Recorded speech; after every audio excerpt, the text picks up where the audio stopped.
માતાજી મિત્રો, કેમ છો બધા? આજે તો આવી ગયું અમારા ગામમાં પાણી, તો આપણે હવે જશે પાણી જોવા.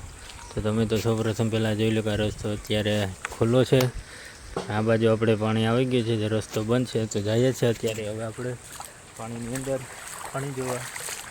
તો તમે જોઈ શકો છો, જે વાડી વિસ્તાર છે ત્યાં અત્યારે ચારે બાજુ પાણી ભરી દીધા છે. તો આપણે જઈએ છીએ અત્યારે પાણી જોવા, અને આ આપણે દેખાય છે તે આપણો મેઇન રોડ છે. અને અત્યારે પાણી ભરાઈ ગયા છે ત્યાં, તો જઈએ છીએ આપણે પાણી જોવા. તમે જોઈ શકો છો, જે ચારે બાજુ પાણી જ પાણી દેખાય છે. એ મીઠા પાણીનો દરિયો બનાવી દીધો કંઈક એવું દેખાઈ રહ્યું છે, કેમ કે આ ખેડ વિસ્તારનું મંડેર ગામ છે, પોરબંદર તાલુકાનું. ત્યાં અત્યારે ચારે બાજુ પાણી જ પાણી ફરી વળ્યું છે. તો જ્યાં તમે જોઈ શકો છો, ચારે બાજુ જે દેખાય તે પાણી જ પાણી છે. અને આપણે આવી ગયા છે અત્યારે પાણીની અંદર, જઈએ છીએ આપણે આગળ પાણી જોવા, કેમ કે આ જે દેખાય તે રસ્તો છે.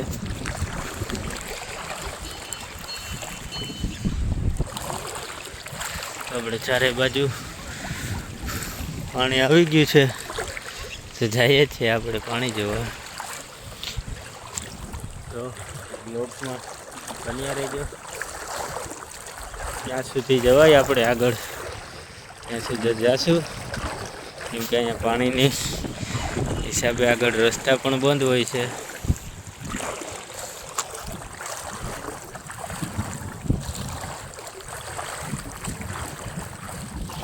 તો જાય છે અત્યારે આપણે પાણીની અંદર, ને તમે જોઈ શકો છો જે જાય છે તે પાણી આમથી આવે છે ને આ બાજુ જઈ રહ્યું છે.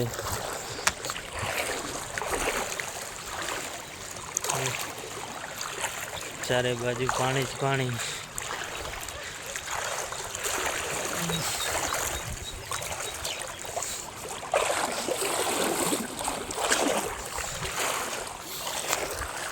દેખાઈ રહ્યું છે જે આ ચારે બાજુ પાણી જ પાણી જઈ રહ્યું છે. તમે આ જોઈ શકો છો, જે આ રોડ પર એટલું પાણી જાય છે. અને પાણીની હિસાબે અમારે ગામમાં 3-4 દિવસ રસ્તા પણ બધા બંધ હોય છે, એટલે ગામમાં ને ગામમાં રહેવું પડે. અને વાડી વિસ્તારવાળા લોકોને પણ વધારે પાણી આવે તો ગામમાં આવતું રહેવું પડે છે, કેમ કે પાણીનો આવક આ બાજુ બહુ વધારે હોય છે ખેડ વિસ્તારમાં. આ પાણી જઈ રહ્યું છે, તમે જોઈ શકો છો જે આ છે તે રોડ છે. અને જે આ બાજુ તમને દેખાય તે ખેતર છે. પાણી જાય છે અત્યારે.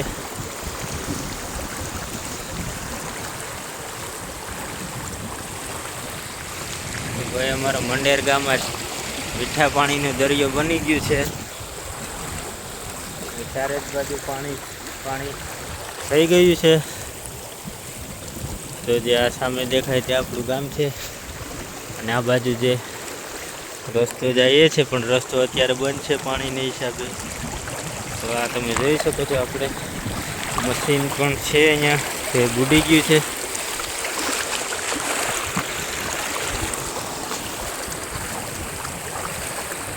તો અત્યારે પાણી છે અહીંયા રોડ ઉપર, એટલે આગળ તો બહુ ન જઈ શકીએ. આપણા ભાઈ મશીન છે એ બુડી ગયું છે, જો એટલું દેખાય છે. પાણી છે અત્યારે. ભાઈ અમારા ખેડ વિસ્તારમાં તો જો આવી રીતના પાણી આવે છે ને રસ્તા બંધ થઈ જાય છે, એટલે કાંઈ જવાય પણ નહીં ને કાંઈ અવાય પણ નહીં, ગામમાં રહેવું પડે. તો આપણે બ્લોગને અહીંયા પૂરો કરીએ. તો મારી ચેનલને લાઈક સબસ્ક્રાઈબ ને કોમેન્ટ કરતા રહેજો. તમને આવા ખેડના નવા બ્લોગ જોવા મળતા રહેશે.